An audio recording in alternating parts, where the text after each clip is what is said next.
तो देखिए बड़ी खबर क्या है मुंबई से। मुंबई का नाला सोपारा बना है ड्रग हब। नाला सोपारा में नाइजीरियाई ड्रग्स का अड्डा कैसे बन गया?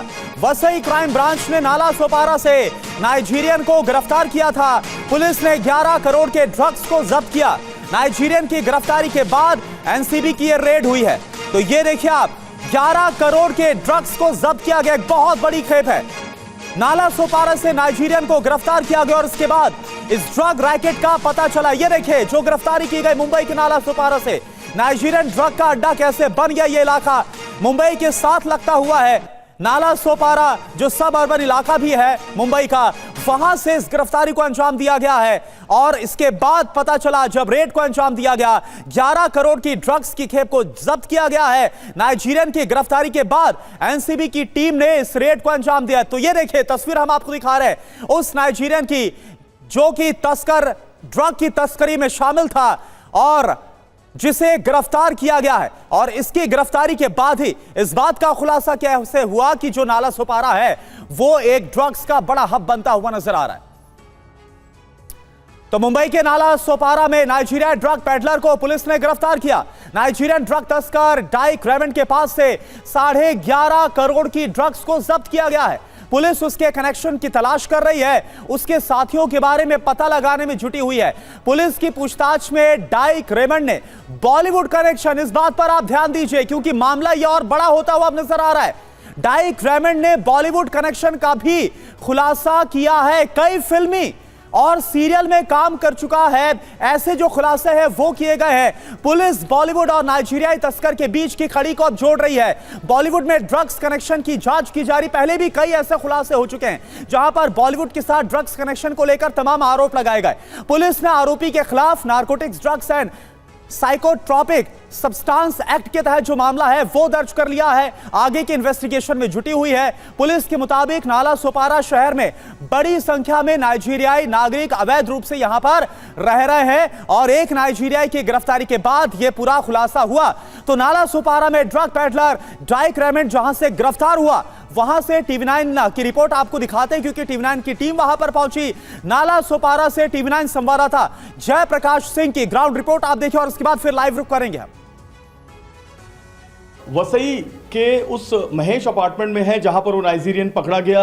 यही वो फ्लैट है जिसके अंदर नाइजीरियन रहता था। नाइजीरियन का नाम डाइक रेमंड है और इसका एक दोस्त दूसरा जो है इग्वे मुआ, वो फरार है। इसी फ्लैट के अंदर क्राइम ब्रांच की टीम ने इस नाइजीरियन नागरिक को पकड़ा है जो ड्रग पैडलिंग का काम करता था और ड्रग पैडलिंग का काम करते हुए वो यहाँ आसपास और कई नाइजीरियंस के उसके जो पैडलर्स हैं उनके संपर्क में था। एक बड़ी बात यह है कि इस नाइजीरियन के पास एक चाबी मिली जिसकी जानकारी मिलने के बाद क्राइम ब्रांच की टीम यहां पर पहुंची है। Crime branch unit 2 Vasai Virar की टीम यहां पर है और ये ऊपर के फ्लैट की तरफ जा रही है। पूरे इन्वेस्टिगेशन में 2 महत्वपूर्ण बातें सामने आई हैं कि ये जो नाइजीरियन आरोपी है, ड्रग पेडलर है, ये फिल्म में भी काम कर चुका है। तो फिल्म में कितने और लोगों से के संपर्क में ये था, इसकी जानकारी क्राइम ब्रांच की टीम बटोर रही है। ये जो काले रंग का दरवाजा है, इसी दरवाजे के अंदर ये जो एमडी है 22 किलो 865 ग्राम का एमडी ड्रग्स मिला है। इसके अलावा 48 ग्राम कोकीन मिला है। तो कुल मिलाकर 11 करोड़ 58 लाख रुपए का ये पूरा जो ड्रग्स है वो वसई विरार क्राइम ब्रांच ने जब्त किया है। और इस मामले में जो फ्लैट के ओनर हैं उसे भी आरोपी बनाया गया है, वो भी फरार है। और जो नाइजीरियन है इसका जो पकड़ा गया है उसका एक दोस्त जो नाइजीरियन नागरिक है वो भी इस मामले में फरार है, इग्वेनुबा। और इसके अलावा ये भी बड़ा जो डैन है, ये जो वसई विरार का इलाका है, यहाँ पर बहुत बड़े पैमाने पर नाइजीरियन रहते हैं।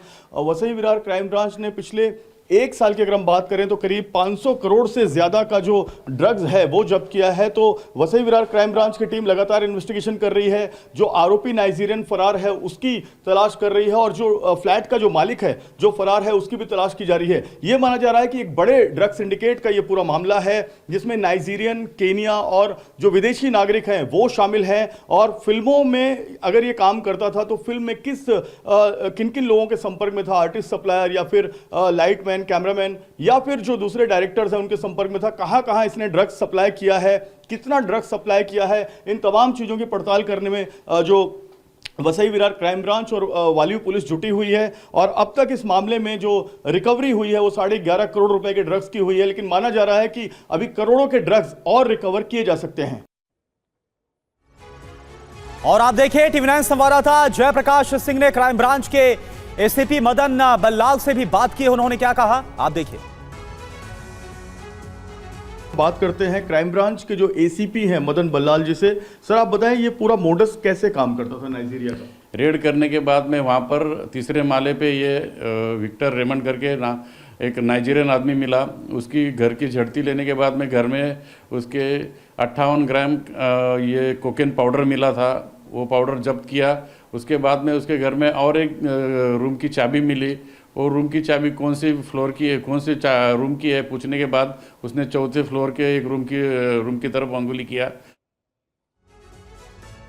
और चलिए हमारे संवाददाता जयप्रकाश इस वक्त मुंबई से लाइव जुड़े हुए हैं। जयप्रकाश, दो बातें यहां पर है, सर बताइए क्या ये जो गिरफ्तारी हुई है नाइजीरियन की, इसके बाद कुछ और गिरफ्तारियां हो सकती हैं क्या? क्योंकि बताया जा रहा है कि एक तरह से ड्रग पैडलर्स का एक हब बनता हुआ नजर आ रहा है जो नाला सुपारा का इलाका। और दूसरा जो बॉलीवुड कनेक्शन है ये अपने आप में बहुत बड़ा है। इसको लेकर क्या पुलिस की तरफ से, एनसीबी की तरफ से कुछ और कहा गया है? देखिए जो डायरेक्ट रेमंड है ये बॉलीवुड के कई फिल्मों में, कई टीवी सीरियल्स में काम कर चुका है। नाइजीरियन ये नागरिक है और इसके कनेक्शन करीब 10 नाइजीरियन कार्टल से बताए जा रहे हैं। ये 10 लोगों का पूरा कार्टल चलाता था और जो नायगांव का इलाका है, फिल्म सिटी का इलाका है, यहाँ पर आकर ये ड्रग सप्लाई किया करता था। लेकिन किन किन लोगों को उसने ये ड्रग्स दिया है, क्या उसमें बॉलीवुड के कलाकार हैं, निर्माता, निर्देशक हैं, डिस्ट्रीब्यूटर हैं, इन तमाम लोगों की पड़ताल करने में जो है क्राइम ब्रांच और बॉलीवुड पुलिस जुटी हुई है। एक बड़ी बात यह है कि जो नाला सोपारा और वसई का इलाका है, तुलिंज का इलाका है, ये इस पूरे इलाके में, गोखाविरे इलाके में, यहाँ पर तकरीबन 30,000 से ज़्यादा जो नाइजीरियन हैं वो रहते हैं और ज़्यादातर लोग ड्रग पैडलिंग में इन्वॉल्व हैं। तो एक बड़े नेक्सस का खुलासा होगा कि कहाँ से ये ड्रग्स लाते थे। क्या साउथ अफ्रीकन कंट्रीज से यहाँ पर ये ड्रग्स लाते थे? जो 12 करोड़ का ये ड्रग्स मिला है, इसके पहले भी एक साल की अगर हम बात करें तो 500 करोड़ रुपए के आसपास का ड्रग्स सिर्फ एएनसी, नाला सोपारा और वसई वाली पुलिस ने अब तक जब्त किया हुआ है। तो आप समझ सकते हैं कि ग्रेविटी कितनी बड़ी है। मुंबई से सटा हुआ ये इलाका है, मीरा भाईंदर, वसई, विरार, नाला सोपारा। तो मुंबई इसका बहुत बड़ा कस्टमर सेंटर है और इसी वजह से ये जो एजेंसियां हैं वो ज्यादा अलर्ट हो गई हैं और उन ग्राहकों को तलाशने में जुटी हैं, उन एजेंट्स को तलाशने में जुटी हैं जिनके जरिए ये ड्रग्स पहुंचाया जाता था। चलिए बहुत बहुत शुक्रिया आपका। तो एनसीबी की तरफ से, पुलिस की तरफ से इन्वेस्टिगेशन हो रही है कि आखिर कहां पर जो डाइक रेमंड है वो सप्लाई करता था और सबसे बड़ी बात कि बॉलीवुड में वो कौन से नाम है जो कि इससे जुड़े हुए थे। अभी के लिए आपका बहुत बहुत शुक्रिया। और देखिए आप टीवी9 संवाददाता जयप्रकाश सिंह ने नाला सोपारा में नाइजीरियन ड्रग तस्कर डाइक रेमंड के पड़ोस में रहने वाले से भी बात की है। सुनिए क्या कहा गया।